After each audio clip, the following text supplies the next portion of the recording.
Welcome to the cutting room floor. You're gonna see a couple of feathers here, but hey, we'll clean the mess up and get those filthy animals out of here. What's up, it's your boy Cintron, coming back at you with another analysis video that kids you not, that's my real name.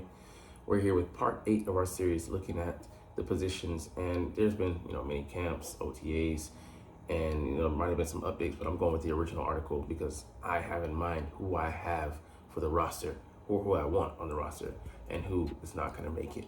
But let's look at the 8th position, the defensive tackle position, the interior lineman on the defensive side. So we've traditionally kept 5 or 6 guys. It's kind of up in the air because we're kind of weak with dealing with retirements and such. We have to talk about Fletcher Cox. He was in the shadow of Jason Kelsey's retirement this offseason, but he's a great man, a great player nonetheless, in his own right. So salute to him, shout out to him. He played 600 snaps at least for the past, I think, consecutive 8 years plus. And he's got to be a guy sorely missed that leadership. So who's going to fill that void? We have one guy on this list that could potentially do that, even saying that, he's still a young guy himself. And we could look to bring in an outsider. I'll get to a name that, is on my list, or two, but at this point, what do they have to bring? They're extremely long in the tooth, and they were here previously. But those are only names that pop up because a guy that I wanted, Calais Campbell, is off the market. I forget who he signed with, but he signed last week, I believe. So let's get into it. Jalen Carter, the obvious candidate to take up some of those Fletcher Cox snaps that are gone now because he's officially put in his papers. He's retired. Even though he'll still be on the financial books for 2 years because of the way Howie Roseman structures contracts. You take the wins with the losses with the wins, and it's just one of the things, creating that credit card like flush cap savings, necessitates that we borrow money elsewhere, and that comes from the future. But you projected the cap going up, so he massages that really nicely. Pause.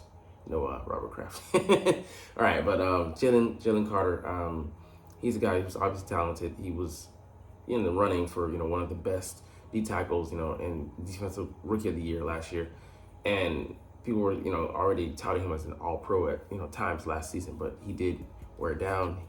Teams got used to him and his tactics, I should say, and they became used to his moves, him leaning forward, so they just would blah, blah, knock him down real quick, and then he would lose all momentum, and they just settled in on pancaking him and sitting on him. So hopefully he's found the counter to that. It's obvious on tape that he just needs to play with better leverage and better balance, and being heavy-handed, being violent throughout, and polish some of those pass rushing moves and string them together. So we'll see how he does, but he's slated to go to the next stratosphere.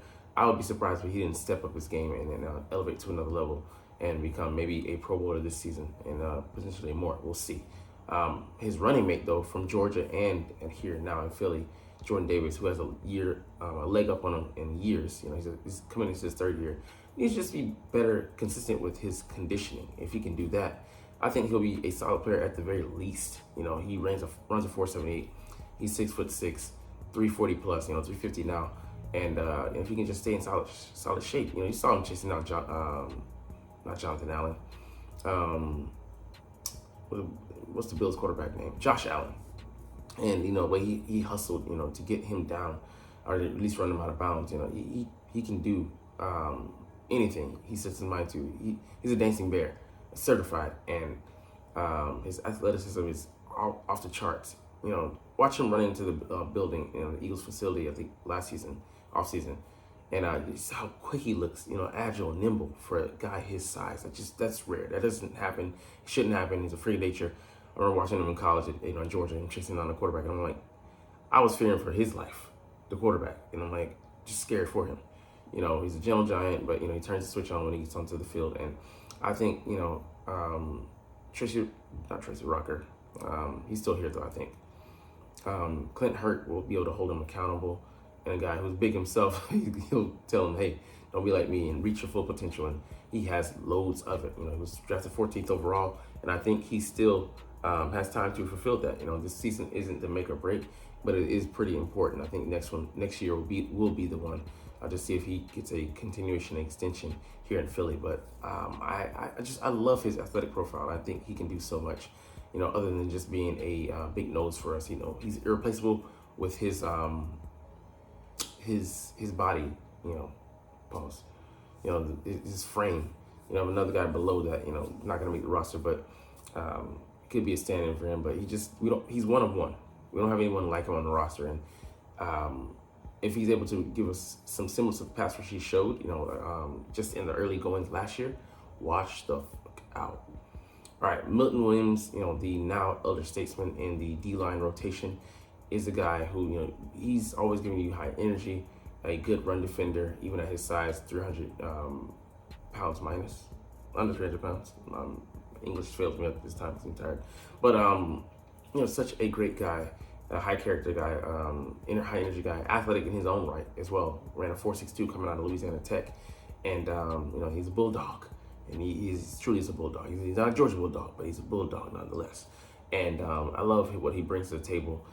Just able to fit runs very nicely, knife through, and just catches offensive guards off guard, no pun intended, with his quickness. So I look forward to seeing what he's going to bring, in that rotation, and who's going to be playing next to, whether it be Jordan Davis or Jalen Carter. I think they're going to be, terrific tandems, and him, playing those twist stunts and games inside.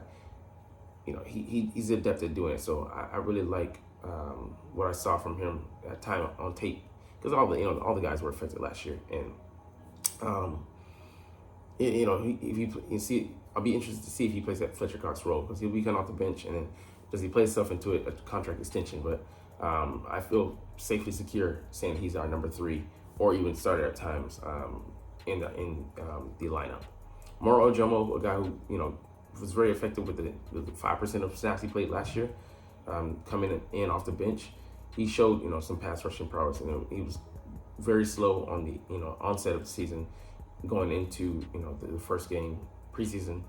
But he really came on, and I think that's just a small sample size, but it's a very good one, a sign of things to come. So I like to see how much of an increase we're going to give him on snaps wise. But someone's got to fill that gap. Like I said, Fletcher Cox is gone, and he's a candidate to do so. So on the lighter end, similar to Milton Williams, under 300 pounds, and a guy, he's still figuring out the pass rush side, but also he has some great run fits. So I'm excited to see his potential. We got him in the 7th round last year, and it was such a steal. Should have been like a 4th, 5th round, pick. So a guy we value, we had our eyes on, and I think he'll justify that pick and more this upcoming season. Marlon, a guy you're going to get terrific snaps from, quality snaps, and he's not going to give you a lot, but he's going to give you a good floor. So I like him as a 5th guy in the rotation. Strange like his size, he's not well under 300 pounds, but it's like super in the 280s, but I think he's in the 290s, or maybe in between 280 and 290. So but he's the backup nose, and it's interesting at that size, but he has great ability to get penetration, and let's see if he can increase, get better himself in this offseason. But I do trust him as a part of the rotation. He plays hard. You're gonna get, you know what you're getting by way of him. But yeah, I'm interested, to see how the other 2 guys below play out. Because do we keep 5, or do we roll with 6? So we have 2 guys on the practice squad, or slated to be on the practice squad, and that would be Gabe Hall and PJ Mustipher. So Mustipher, the 320 variety, coming over from the Saints. Another, former Saint with Zach Bond.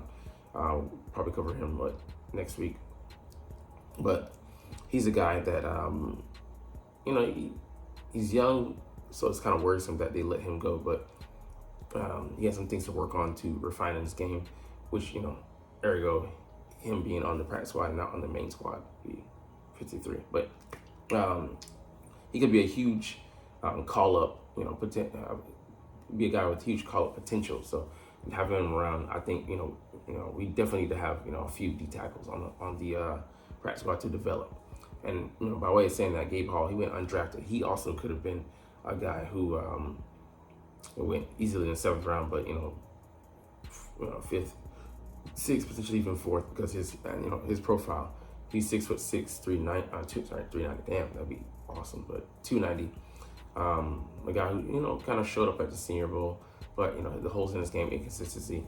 Him being 6'6", he can play too high, and learn how to use his frame and his quickness, his practical quickness at that size. So